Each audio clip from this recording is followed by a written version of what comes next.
저희들이 예배소설을 계속 묵상하고 있습니다. 교회는 교회가 될 수 있는 요소들이 있습니다. 그게 신실함이고 찬양이라고 지난 시간에 말씀을 드렸습니다. 오늘은 교회의 중요한 요소 가운데 사랑이라는 주제를 살펴보도록 하겠습니다. 15절을 제가 읽겠습니다. 이를 인하여 주 예수 안에서 너희 믿음과 모든 성도를 향한 사랑을 나도 듣고. 예배소 교회는 주님을 향한 믿음도 좋았지만 성도를 향한 사랑이 굉장히 풍성했던 교회였습니다. 그래서 칭찬을 하고 있습니다. 믿음은 주님과의 관계고 사랑은 이웃과의 관계입니다.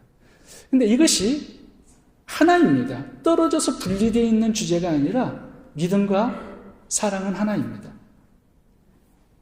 예수님을 참되게 믿으면 이웃사랑이 열매로 나타나게 되어 있습니다.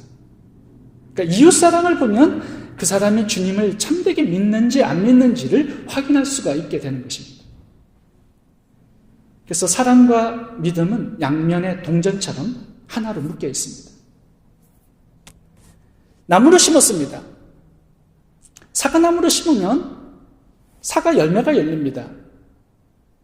이게 이웃사랑입니다.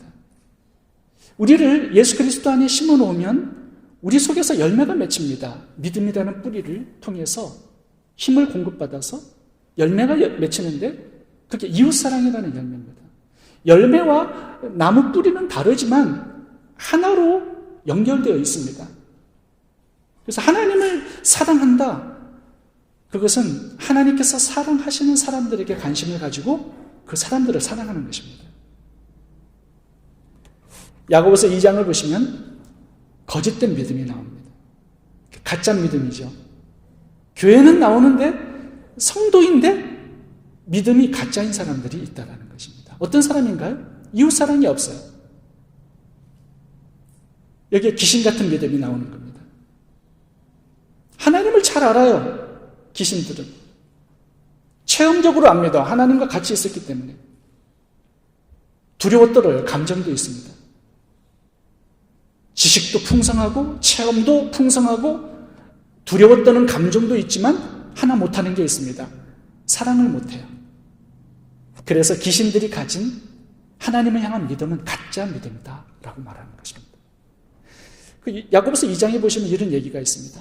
네 형제가 지금 굶주리고 있는데 먹을 것이 없어서 그 굶주린 형제를 보고 도와주지 않는다면 어떻게 그것이 참된 믿음이라고 할 수 있겠느냐? 행함이 없는 믿음은 죽은 것이다. 이렇게 결론을 맺고 있습니다. 그러니까 참된 진짜 믿음은요, 열매를 맺게 되는데 그게 성도를 사랑하는 행위라고 말씀하는 것입니다. 가짜 믿음은 loveless faith입니다. 사랑이 없는 믿음. 이게 가짜 믿음입니다. 예수님 당시에는 바리새인들이 이와 같았습니다. 귀신 같은 믿음을 가지고 있었습니다. 하나님을 너무나 열정적으로 섬기고 사랑했다고 합니다. 근데 이웃사랑이 없어요. 주님께서 이렇게 책망하시죠. 이 독사의 자식들아. 죽은 믿음이었어요. 마태복음 25절도 봐보세요. 달란트를 나눠준 종들을 봐보시면 줄인 자, 벗은 자, 목마른 자, 나그네 병든 자, 갇힌 자. 나의 도움이 필요한 사람들에게 이웃사랑을 실천하지 않아요. 주님은 그 종을 심판하십니다. 죽은 믿음이었다라는 것을 드러내시는 거죠. 마태복음 7장 21절을 제가 읽겠습니다. 나더러 주여 주여 하는 자마다 천국에 다 들어갈 것이 아니요 다만 하늘에 계신 내 아버지의 뜻대로 행하는 자라야 들어가리라. 하나님 아버지의 뜻은 무엇입니까? 성도들끼리 서로 사랑하는 것입니다. 그래서 요한일서 3장 10절에 이렇게 말씀하는 겁니다. 이러므로 하나님의 자녀들과 마귀의 자녀들이 나타나나니 무릇 의를 행치 아니하는 자나 또는 그 형제를 사랑하지 아니하는 자는 하나님께 속하지 아니하니라. 우리가 형제를 사랑함으로 사망에서 옮겨 생명으로 들어간 줄을 알거니와 사랑치 아니하는 자는 사망에 가하느니라. 성경에 보시면 참된 믿음을 가진 사람들은 전부 다 이웃사랑으로 나아갑니다. 삭개오가 그렇지 않습니까? 예수님을 만났어요. 그 다음에 일어난 일은요, 이웃사랑이었습니다. 자기의 가진 재산을 팔아서 절반을 가난한 사람들에게 나누고 토색한 사람들에게는 사배를 갚겠다고 얘기합니다. 주님을 참되게 만났더니 사람들에게 나아가서 사랑을 실천합니다. 수가성 여인도 마찬가지예요. 실패한 여인이었지만 예수님을 만난 다음에 수가성으로 들어가 사람들 속에서 예수님을 전도하고 삽니다. 초대교회도 마찬가지죠. 자기의 재산을 팔아 가난한 자들에게 나누면서 그 교회가 교회되게 유지되는 것입니다. 여러분, 구원이라는 것을 한번 잘 살펴보셔야 됩니다. 속을 수 있어요. 나는 예수님을 철떡같이 믿었다고는 하는데 심판날에 가보니까 가짜 믿음이었어요. 얼마나 큰 손해가 되겠습니까? 여러분들이 하나님을 잘 믿고 예수 그리스도를 진실되게 믿는다면 형제에 나아가서 나의 필요한 사람들을 도우면서 섬기면서 살게 된다라는 것, 이 열매를 반드시 확인해야 된다라는 것입니다. 제가 시카고 일리노이주 해몬트라는 도시의 침례교회 담임 목사님인 잭 하울스라는 목사님의 책을 몇 권 가지고 있습니다. 이 교회가 어린 아이들만 10,000명이 모이는 대형 주일학교를 가지고 있습니다. 그래서 미국에 굉장히 유명한 그런 교회입니다. 이 잭 하울스 목사님은 지금은 은퇴하셨는데 은퇴하시면서 몇 권의 책을 남기셨는데 그 책에 나오는 내용입니다. 자기가 목회하면서 굉장히 인상적인 사건을 하나 겪었습니다. 이 교회가 주일학교가 상당히 크게 늘어나니까 건물들이 필요한 거예요. 근데 교회 바로 앞에 나이트 클럽이 하나 있었습니다. 근데 성도들이 이 건물을 달라고 주일학교 모임을 가질 수 있는 건물을 달라고 막 기도했는데 열정적으로 전도하는 사람들이 많았대요. 그 나이트 클럽 앞에서 저녁마다 들어가는 손님들 앞에서 전도를 했답니다. 전도지에다가는 회개하라 천국이 가까웠느니라. 오른쪽 눈이 범죄하거든 뽑아버려라. 이런 구절들을 적어서 전도하는 거예요. 그러니까 들어가는 손님들이 얼마나 부담스럽겠습니까? 결국은 그 나이트 클럽이 잘 안 되었어요. 손님들이 주는 겁니다. 그 주인이, 나이트 클럽 주인이 담임 목사님, 잭 하일스 목사님을 찾아왔습니다. 항의하라고 찾아온 게 아니에요. 손님이 줄었기 때문에 항의하려고 찾아온 게 아니라 그 주인이 예수님을 믿은 겁니다. 기적이 일어났어요. 그래서 그 목사님하고 상담을 하는데 내가 예수님을 믿고 보니까 이 나이트클럽은 내가 할 만한 사업이 아니었습니다. 제가 이 건물을 팔고 타주로 이사가서 새로운 사업을 시작해보고 싶습니다. 그 목사님에게 이 건물을 사라는 제안을 하러 온 겁니다. 그래서 목사님께서 안 그래도 건물이 필요했는데 이 건물을 사게 된 겁니다. 소유권을 폐기하고 소유권을 옮겨왔어요. 자, 여러분, 분명히 소유권은 옮겨졌습니다. 그 교회의 소유권이고 하나님의 소유권으로 옮겨졌습니다. 근데 이제 목사님이 그 건물 안으로 들어가 봤더니 어떻게 잘 지어졌어요? 춤추기 좋게끔 지어주고요. 술 마시기 좋게끔 지어주고 놀기 좋게끔 건물의 용도가 셋업이 된 겁니다. 그래서 이것을 리모델링 하는데 몇 개월이 걸린 거예요. 용도 변경이 돼야 되지 않습니까? 자, 그러면 교회의 소유권이 옮겨왔기 때문에 이 건물이 교회의 소유다라고 말할 수 있죠. 근데 최종적인 소유권이 옮겨오는 거는요, 용도가 변경되어서 그 건물을 교회에 맞게끔 주일학교 예배를 드릴 수 있게끔 그 용도로 변경시키는 그것이 소유권을 완전히 옮겨오는 것입니다. 우리를 예수님께서 핏값으로 사셨어요. 소유권이 완전히 옮겨졌습니다. 그래서 예수님의 소유권이다라고 말할 수 있어요. 그렇지만 용도가 변경되는 그것까지 와야 그것을 구원이다라고 말할 수 있는 것입니다. 그래서 믿음과 사랑은 하나인데 예수님께서 사랑하라고 말씀하신 그 이웃들을 사랑하는 이 용도 변경까지 와야 그것을 구원이다라고 말할 수 있다는 거예요.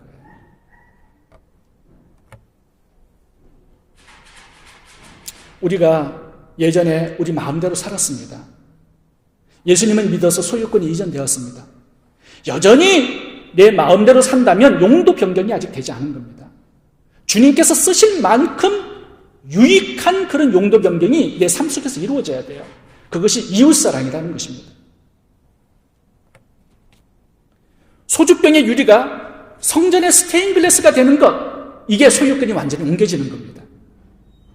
소주병이 그냥 깨끗하게 씻겨진 것으로 하나님의 소유라고 말할 수 없다는 거예요. 주님이 교회의 머리가 되십니다. 우리는 주님의 몸입니다.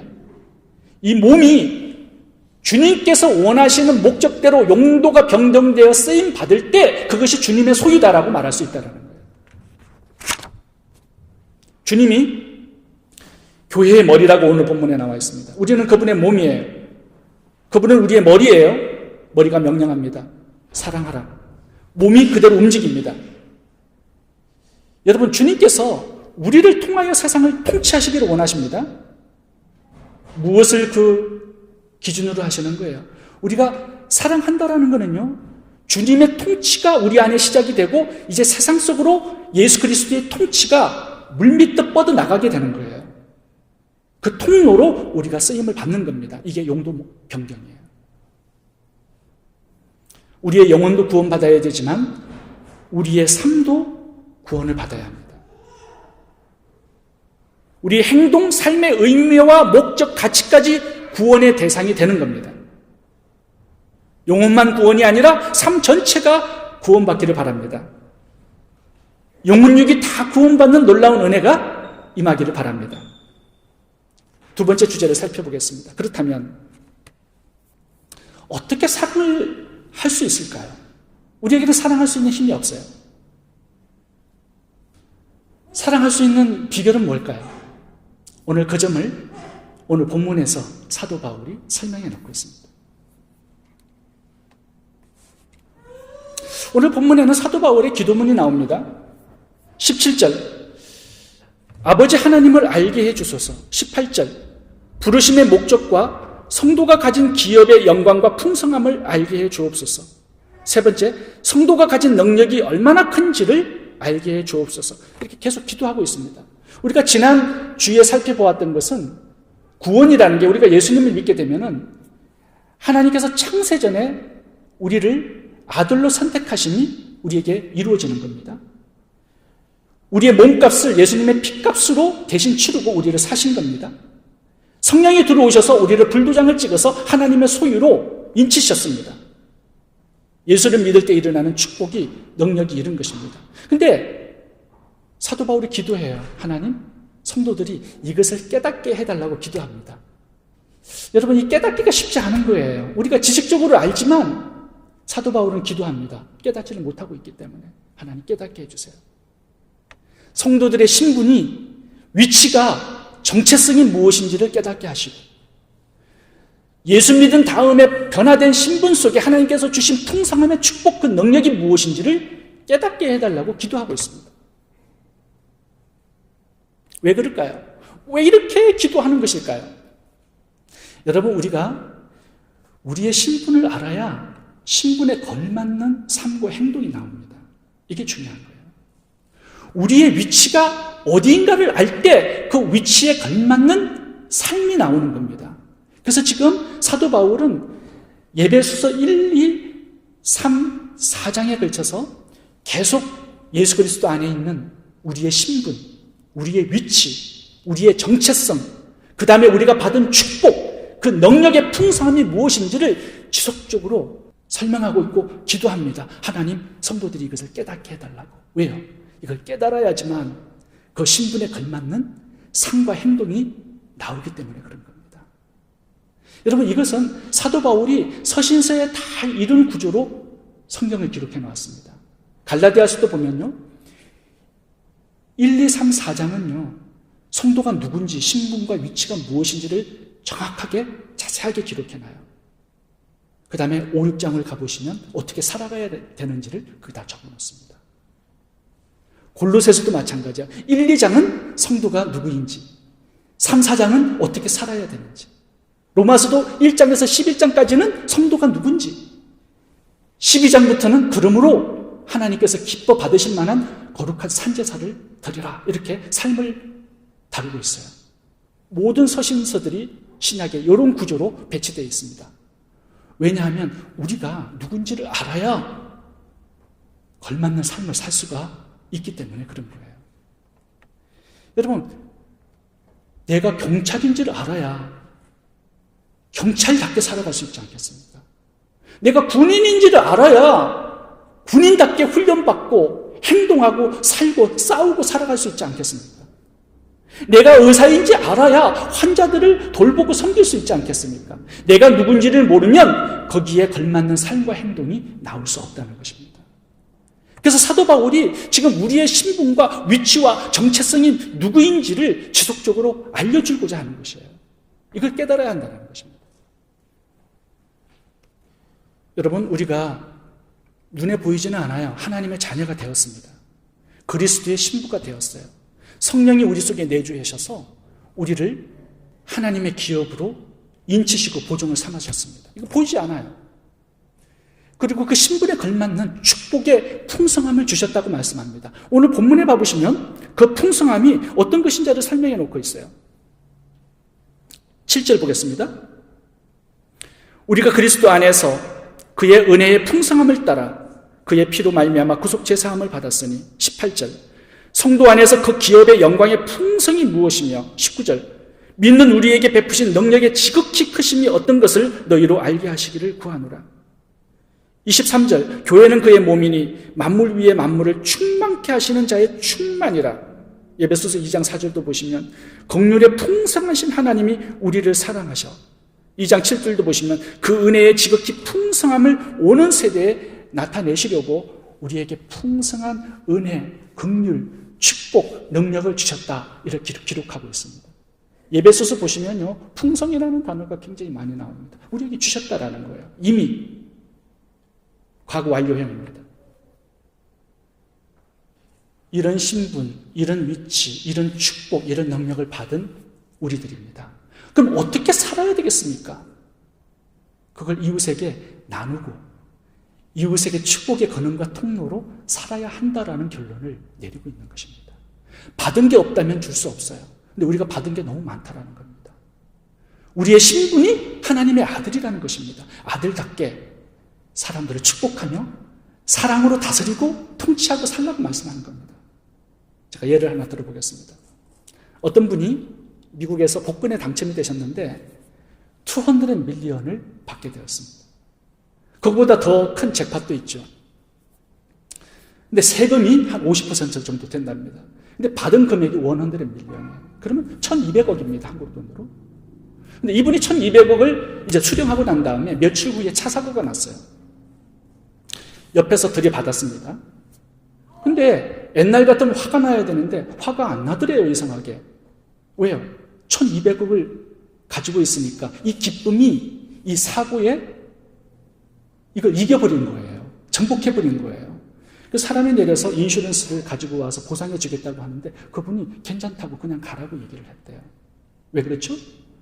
이 똥차를 빨리 갈아야 되는데 누가 와가지고 이제 갈 수 있도록 해준 거예요. 너무 감사하다라는 거예요, 그분이 어머니 아버지를 위해서 집을 한 채 사드렸어요. 자기 형제 중에 누나가 굉장히 가난하게 살기 때문에 3만 불짜리 차를 사줬어요. 근데 그분의 간증을 한번 들어보세요. 내 재산에 이런 부분들이 조금도 손해를 가져가지 않았다라는 겁니다. 왜? 너무 많기 때문에. 이걸 막 나누어줘도 이자가 너무 많이 불어나는 거예요. 빨리빨리.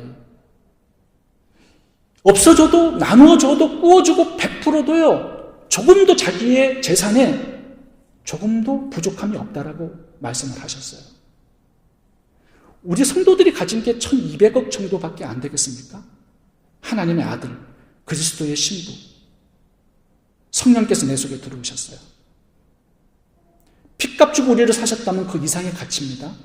어마어마한 부유함을 우리가 가지고 있다라고 성경이 말씀하고 있는 거예요. 이걸 깨달아야 거기에 걸맞는 이웃사랑이 실천이 나올 수 있다라는 말씀을 하고 계시는 겁니다. 우리가 천국의 상속자입니다. 이 천국의 상속은 얼마 정도 받을 수 있는 것인가? 우리가 죽어 가보지 않았기 때문에 모르죠. 하나님의 아들 상속자가 된다라는 건요, 아버지가 가진 모든 것들을 내가 상속받는다라는 의미입니다. 그분이 우주를 창조하신 창조자예요. 우리의 부유함이 이 정도입니다. 그러면 성도들에게 조금 손해보고 양보하고 희생해서 살 수 있는 여유는 있어야 된다라고 말씀하는 거죠. 그래도 조금도 손해볼 게 없다라는 거예요. 가진 게 너무 많기 때문에, 너무 부유하기 때문에. 내가 왕자예요. 앞으로 세상을 다스릴 왕이 될 사람이에요. 그래서 백성들을 지금부터 사랑하고 섬기고 돌보라는 것입니다.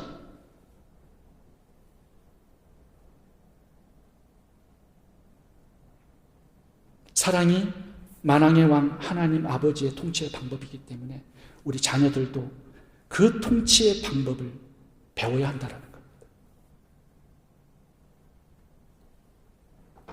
마태복음 5장을 한번 봐보시겠습니다.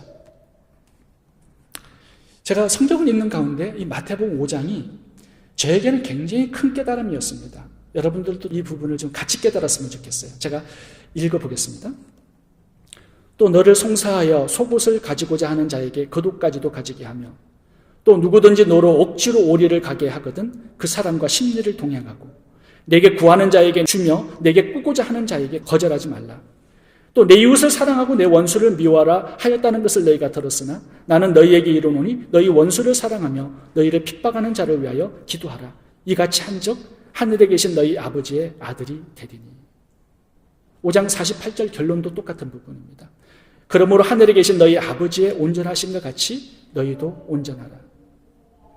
여러분, 여기에 속옷을 가져가는 자에게 겉옷까지 내주라고 얘기합니다. 손해지요. 속옷을 가져가면. 여러분, 만약에 옷이 한 벌밖에 없으면 속옷 주고 겉옷 주면 나 얼어 죽습니다. 그런데 왜 주라고 얘기하는 거예요? 내가 옷을 1000벌 정도 가지고 있기 때문에 그렇다라는 거예요. 그 정도 하나님의 아들로서의 부유함을 내가 가진 자이기 때문에 나누라는 것입니다. 여러분, 옷이 1000벌이면요.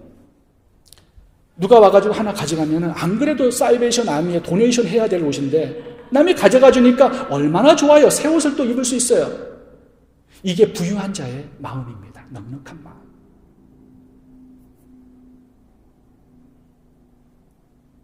누가 달라고 해서 주면 속이 시원한 거예요. 정리가 되는 것이기 때문에. 아무리 빼앗겨도 내 재산에는 부족함이 없습니다. 하나님의 아들이기 때문에. 내가 찾아가서 줘야 되는데 와가지고 가져가니까 얼마나 편합니까? 내가 가진 것이 얼마나 풍성하지 않으면 오른밤을 때리고 왼밤을 때려도 억울하지 않습니다. 너무 가진 것이 풍성하기 때문에. 원수를 줄이거든 먹이라고 말씀합니다. 그도 내 백성이에요. 돌보라는 겁니다. 원수에게 조금 먹인다고 해서 내 재산에, 내 기업에 조금도 손해가 나지 않습니다. 부족하지 않아요. 그만큼 우리를 하나님께서는 넉넉한 하나님의 아들로 이미 축복해 주셨다라고 말씀하는 겁니다. 그 부유함을 가진 자로서의 넉넉한 삶을 살아가는 것, 이게 이웃사랑을 실천하는 믿음입니다.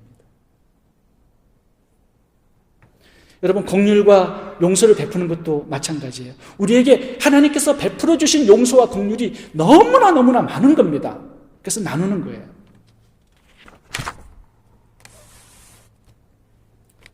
제가 어릴 때 시골에서 자랐기 때문에 논밭에 올챙이들을 많이 보고 올챙이들을 잡아서 놀았습니다. 근데 올챙이는 태어날 때 보면요, 꼬리만 조금 나오고 몸통만 가지고 나옵니다. 그래서 이제 서서히 자라가요. 나중에는 앞발이 2개가 툭 튀어나오고 뒷다리가 툭 튀어나옵니다.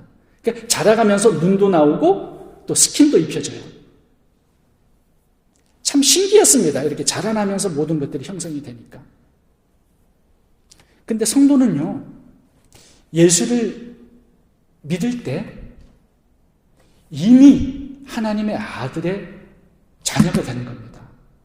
서서히 자녀가 되는 게 아니에요. 예수님을 믿을 때 몸값이 피값으로 지불이 되고 우리가 그리스도의 신부가 됩니다. 거기서 즉시 그렇게 되는 거예요. 성령께서 곧바로 들어오셔서 우리들에게 불도장을 찍으셔서 하나님의 기업을 물을 상속자로 보정을 해주시는 겁니다. 내주하세요. 성전을 삼으세요. 하나님의 기업의 풍성한 모든 것들을 다 우리들에게 이미 상속분으로 넘기셨어요. 서서히 신부가 되고 서서히 하나님의 아들이 되고 서서히 성령의 전이 되고 기업을 조금씩 서서히 물려받는 게 아닙니다. 이미 완벽하게 그렇게 예수를 믿을 때 되어버려요. 자, 그렇다면 이 성도의 신분, 위치, 정체성, 권세, 능력, 축복, 이것이 영원히 우리의 것으로 결정된 우리들입니다. 어떻게 살아야 되죠? 이제 남은 것은 무엇이죠? 용도를 변경하면 되는 겁니다. 우리의 용도를. 부유한 자답게 하나님의 아들, 통치자의 신분에 걸맞는 이웃사랑을 실천하면서 사는 것입니다. 사람들을 돌보고 섬기는 거예요. 이게 우리의 신분에 걸맞는 삶입니다. 하나님께서 우리를 부유하게 하신 목적입니다. 그렇게 왕같은 제사장의 신분으로, 위치로, 사역으로 우리를 불러주셨습니다.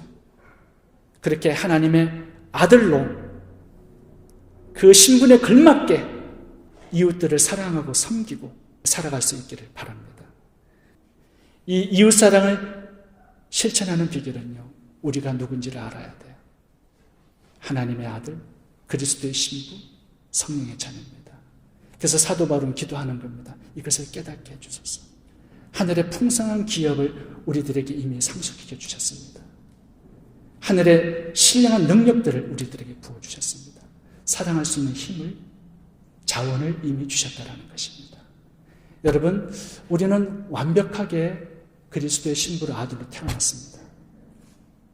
이제 성장하는 것만 남았습니다. 그 성장은요, 삶 속에서 이웃을 사랑하며 실천할 때 이제 성장이 되는 것입니다. 기도하겠습니다.